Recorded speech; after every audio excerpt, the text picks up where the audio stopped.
Hey folks, thank you for joining me in another video. This is a video response to a tag that I received from a fellow YouTube member by the name of RPMIDAHO. And in his first video, in which he was tagged by another member, and that member was That's Pap's Knife. Both of these are great channels, run by really great guys, and they've got a lot of really cool videos. So if you get a chance, please do check out That's Pap's Knife and RPMIDAHO. But in RPMIDAHO's video, he shows his Leatherman PST, his personal survival tool, and also his son's mini butterfly knife, which were both knives that were important to them in some way. And so he asked some other members to put up some videos and show what their most sentimental knife was. And so I have actually included mine, and it's not just one, but 3 knives. And I'm just going to really briefly go over each one.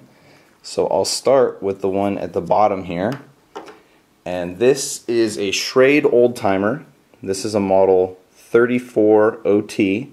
Now the reason that this knife has significance to me, and the reason that I do have some feeling of sentimental connection or attachment to this knife, is because this is my first knife that I was ever given. Now I've had some beat up import Swiss Army knives that weren't Swiss at all. And I've had a couple survival Rambo style blades when I was real little. When I was a kid, something would turn up in the garage, or maybe we'd find something in a box of whatever. And so one of these beat up knives would turn up here and there, and I'd use it and break it, and probably use it to pry with and dig with. This knife was the first knife that was ever given to me that was a quality tool, and it was brand new. My dad gave me this, I believe I was 11 when I received this knife. And the blades are a little bit stiff out of here, and I kind of want to show you these blades. Let me close the other side. Well, let me show you these two real quick first, and you can see that these are actually pretty beat up. I believe these are carbon steel, and they're rather worn. Of course, I broke the tip off the clip point blade, probably using it as a screwdriver or screwing around. I know I broke it. I don't remember how, but I do remember breaking it. And what was kind of silly is that once it broke, I didn't want anything to do with this knife. I hated this knife. Once that broke, I didn't like the look of it, and it was my own fault. But once that happened, I decided I kind of junked it. I think it got thrown in a drawer, or it got tossed in a toolbox in the garage or something. I think it was just sort of that childish arrogance, where once you become dissatisfied with something, you kind of decide you don't want to bother with it anymore, which there's a lesson to be learned there, and I think that I actually kind of did over time. But this was a beautiful knife that my dad gave me, and I think it meant a lot to him to give it to me. He had one of these when he was younger, and this model of old-timer I think has been around since the 60s, probably even the early 60s, and it's a really nice knife. I used this before I decided I didn't really care for it much anymore. I actually used this to carve a lot of different stuff, and used it in several different projects. I used to tote it around with me all the time. And today I don't carry this traditional style of slip joint. Occasionally I'll bring one of these to work, and I'll use it for the same thing I did when I was a kid, which is to carve with. But I don't really carry this style around. It's not as easy for me to open the blades, and I don't, it sits at the bottom of my pocket. Nowadays I tend to prefer the contemporary pocket clip designs. So this doesn't get carried much. But anyway, this knife was long forgotten by me.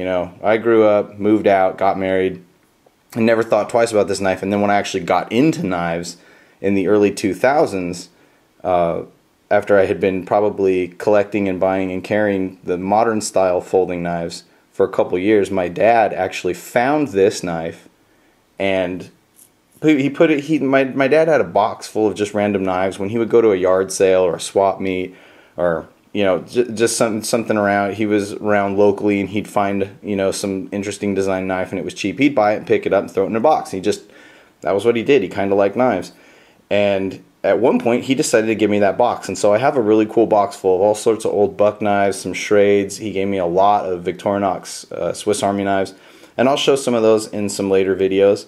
But this knife was in there, and I said, do you remember which knife this is? And he said, yeah. And these blades were just completely black. Completely black. I actually cleaned them off a little bit, just because I didn't like that I had let it fall into such disuse, and it had been so poorly maintained that they were hideous, and they were almost completely rusted shut. I had to clean and clean and clean this knife forever to get it just in the state that it's in now. And what was funny was that also in the same box that he gave me with this knife was the identical model. I think this one's probably a couple years newer than that one, and this one may in fact have stainless steel blades. Now, it's not marked Schrade Plus on the handle, but that doesn't mean that it's not stainless. I just haven't been able to determine it without trying to put a patina on it. But this one's perfect. You can see the clip point is still original. The blades are all still fresh and snappy and clean. And I just thought that was so weird that he happened to have that one and then an identical model with it in the same box of knives. And I was really excited to get that again. And when I had first started getting into knives, and I, thought back to this knife, I thought, well, that was so dumb that as a kid I was stupid and I probably just threw it away, completely lost it, and I should have took better care of it, and I felt really bad that I had, mistreated that knife. And all these years later, I kind of realized that, my dad bought it for me. He knew I was a kid. Kids beat up their stuff. He knew that was going to happen.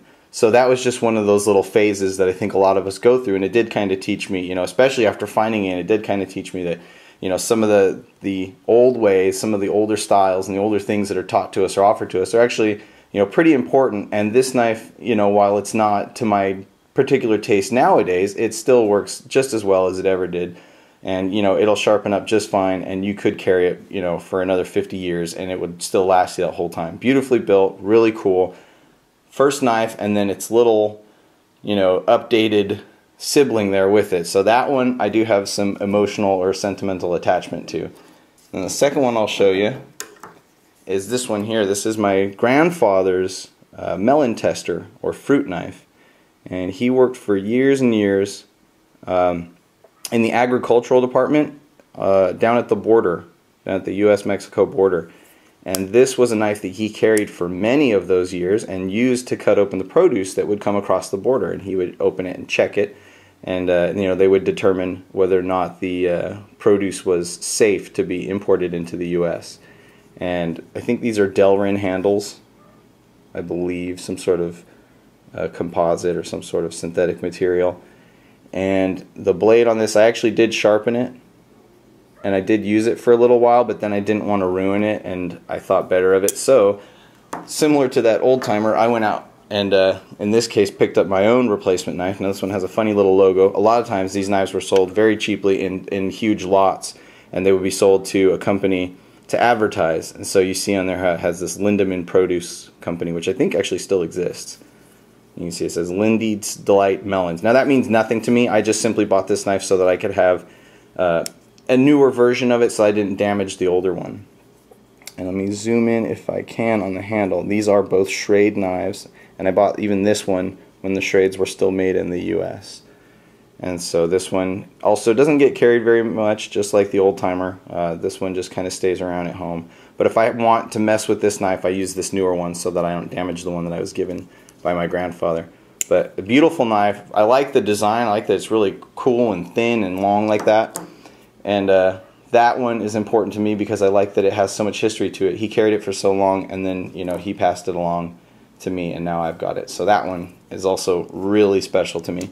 And then finally, something a little more modern that is just as special to me as those other two knives is this Spyderco, and this is the Spyderco Kiwi. I'm not sure the number. I think this was just the very first one. This was given to me for Christmas by my wife in 2004. Now this was the older Kiwi. It's got rounded handles. You can see that they're not squared off like the newer style, and this is indeed a lockback knife. In addition, you get to focus in, that is VG10, made in Japan. And I love this knife, and you can see there's very little wear on this knife, and there's a really good reason for that, and that is because I almost never carry it. Now when she first gave it to me, and I was delighted that I got this from her. I honestly do not remember if I specifically told her to get me this knife or not, but all I know is that Christmas morning, of all the gifts that I received that day, this was definitely the most exciting, and this knife is just absolutely beautiful, and I love that she, got this on her own and gave it to me. I don't remember, I might have told her which models I was interested in, but I never specifically told her, go and get me this exact knife for Christmas, which sometimes with guys that are into knives, that's what happens. And in recent years, when my wife asks me what I would like for Christmas or a birthday present and it ends up being a knife, it's usually something that I kind of pick it out specifically for myself and say, you know, it wouldn't be so bad if I got XYZ model, and then she'll oftentimes just go and pick out that exact one. And in fact, last year's Christmas knife, or last year's gift that I received from her for Christmas, was the Kershaw piston, and I kind of more or less picked that one out for myself. You know, she was like, what would you like? And I said this would be really nice, and of course I got that exact knife. This one, if I recall, she picked out on her own. And I love the steel, I love the construction, it's beautiful. I do keep it oiled, and I do keep it most of the time. You know, 99.99% of its life has been spent in the box. And in some ways that's kind of tragic, but in other ways this knife just means too much to me. I really don't want to lose it. I don't use it that much at all. It has been used a little bit, and it's actually even been lightly, super lightly stropped to maintain the razor edge. You might be able to pick out a little bit of wear. It might not come across in the camera, but I can see a little bit of wear on the blade as well as on the handle. When I did carry this knife semi-regularly when I first got it in 2004 and through 2005, I kept it in my back pocket, just wrapped in a bandana so that it didn't get damaged and didn't scuff on my keys or wallet or anything else, because I just wanted to keep it perfect. And it doesn't even have a lanyard attached at the back. Every time I go through my knives and I look at, you know, the different ones, I take this one in the box and I kind of admire it for a bit, and it just, you know, it reminds me of my wife and you know, how special she is to me, and in turn that makes this knife very, very special to me. So these are the 3 knives. That one there, oops, that's the newer version, the old timer, and the melon tester. These are my 3 most important or special knives when it comes to some sort of an you know, story or some sort of emotional or sentimental impact that it has had on me in some way. And so these knives mean a lot to me, and I do take them out and I like to admire them from time to time, and they are, you know, part of my knife history, and I think they're special. So that's it. Thanks for listening to my rambling. Like I said, please check out That's Pap's Knife, his channel, and also check out RPM Idaho. I'll put links to both their channels below. I won't tag anybody in particular, but if anybody would like to make a video response, you don't necessarily have to attach it to this video, but if you would like to, you know, upload and share with, you know, anybody and everybody what knives are, or knife is sentimental to you and why. And I think it's a really cool idea for a video, and I'm glad that RPM Idaho contacted me and shared the idea with me, because I do like being able to take a moment to show you these knives that, you know, mean a lot to me. So thank you very much for watching, and I will talk to you all soon. Bye.